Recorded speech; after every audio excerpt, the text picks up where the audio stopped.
Basically, he blocked me. He blocked me, and like I've been like really down about it because it's like it's nothing that I did, and like he's just not like giving me a shot, and it kind of sucks because I've never been in this kind of position, you know. I've never felt this kind of rejection. I'm so happy and I'm so proud of myself because I did tell him and I wasn't ashamed when I told him. That's like really big for me because I'm finally like embracing and getting confidence in this new journey that I'm on.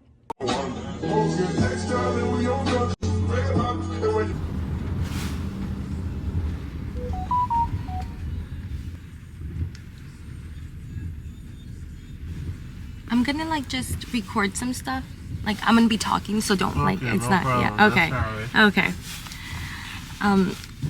So this is like the perfect example of just dying to your ego, essentially. And I'm in a lift right now. I don't necessarily feel 100% comfortable, let alone confident in speaking to a camera, but the more you put yourself out there, the easier it will become. So the way that I did it is that I started off in baby steps. So I didn't just wake up one day and tell the whole world my deepest, darkest secrets, you know? I started off with baby steps, telling one person, dealing with that, going through those emotions, telling another person, going through those emotions. And every single time that I told my friend, you know, about, yeah, so every single time I told a friend, it was almost like practice. I was practicing, and then eventually I felt like I would have enough courage and enough practice to tell my parents. So that's how that started. And then, like I mentioned before, I was basically thrown into the arena, and I felt like I had no choice but to go public with my diagnosis because of all the other people that I feared he may have infected, which in case he did. So that's kind of how that also ended up happening. I felt like I really didn't have a choice at that point. And then on top of that, I don't know if, again, I blame a lot of things, or I think a lot of things to my sign being in Sagittarius, and I do not like people having anything over me. And I feel as though, or I felt as though, if I kept this thing a secret, somewhere down the line, someone, some way, somehow was going to use that against me. And once I found out that I was pregnant, I realized that I had to do this not just for myself, but for my daughter, because shame starts off very small, but over time it gets bigger and bigger and uglier, and more stories start supporting the idea of what shame is, or whatever it is that you're ashamed about. And then you start trying to do more things. You become a person that you don't want to be. You start lying, you start hiding things, and all to cover up this one little thing that you think is so bad or so ugly or too much for people to handle, and you become someone that you can't even recognize. So I didn't want to do that. I didn't want to become that person. I wanted this to have no power over me, and the only way that you can do that is by exposing it. The only way that you take the power away from shame is by exposing said thing that you're ashamed of. That's how it loses its power. And in silence, in secrecy, is how that shame grows. So, step one, you love yourself. You accept yourself exactly how you are. There is nothing that you can do to turn back the hands in time. What happened happened. Here's where we are. If people are gonna love you, they're gonna love you for who you are, no matter what, okay? So that's number one. You realize and you understand that you're worthy of love, that you are worthy of being accepted and respected, regardless of whatever is happening in your life. Step two, you take baby steps. take baby steps with telling people, like low risk people, right? Oh no, don't let this be my nail. It's them. Hello?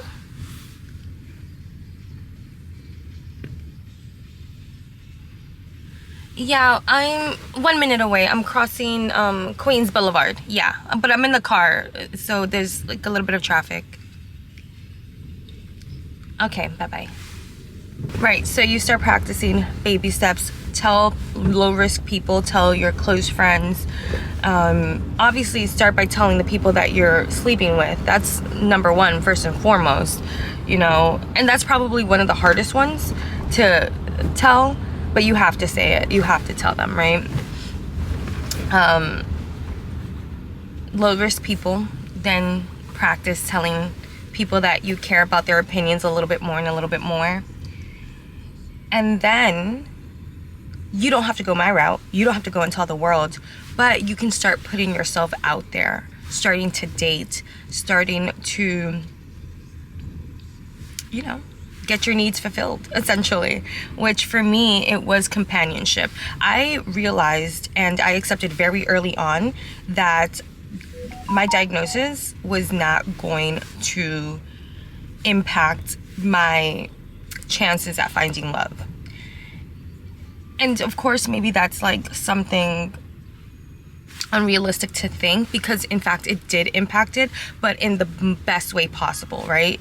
It definitely limited my pool of people, but I ended up getting the best person that I could have possibly ever imagined, manifested, etc. And that's a whole nother video. I'll talk about how I was able to manifest my fiance. But for the purpose of this video, even though I stayed in my relationship after I found out that I was HIV positive, I stayed with that person. It wasn't because I felt like I wasn't gonna be in love again, or I wasn't gonna find another person again. Like, I genuinely loved this person, even though he infected me. I loved him and I wanted to see the best in him, and I wanted him to get better and heal and whatever. Even though he didn't do any of those things, which is why we ended up breaking up, or why I ended up leaving. But I did not think that I was going to be alone. Like, that never crossed my mind. I, in fact, wanted to be single for a while. I needed therapy after that relationship. Like, I was not in a good place mentally, emotionally, and I was finally getting my physical body back to a healthy state of being. Because remember, like, I went undiagnosed for a few months and it was literally killing my body. So that belief was never mine. I never accepted in my mind that I was going to be single and alone because of this diagnosis. And so I think that if this is a belief that you're struggling with, if this is a belief that you say, oh, well, who's going to want me if I'm HIV positive? Who's going to want me or want to, you know, build with me or love me or whatever? Start changing those thoughts. The way that you do that is you introduce a new thought. Whether it's, I accept myself exactly as I am worthy of being accepted, I am worthy of love, I am worthy of finding someone that loves me for who I am, things like that. Start affirming those things and saying this every single day. Look at yourself in the mirror. There's so much power when you speak to yourself, speak onto yourself, right?